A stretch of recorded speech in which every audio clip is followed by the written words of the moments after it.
siya kung anong magiging ako sa aking hinaharap.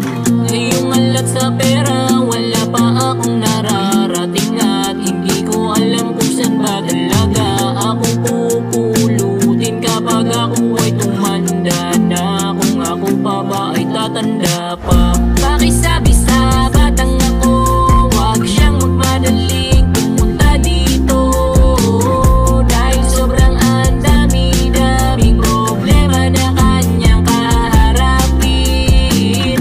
Pakisabi,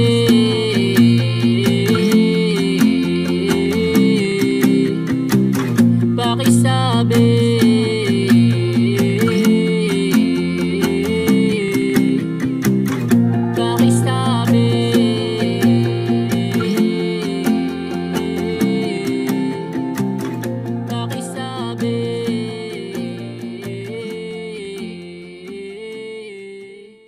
Polino Rapper Entertainment.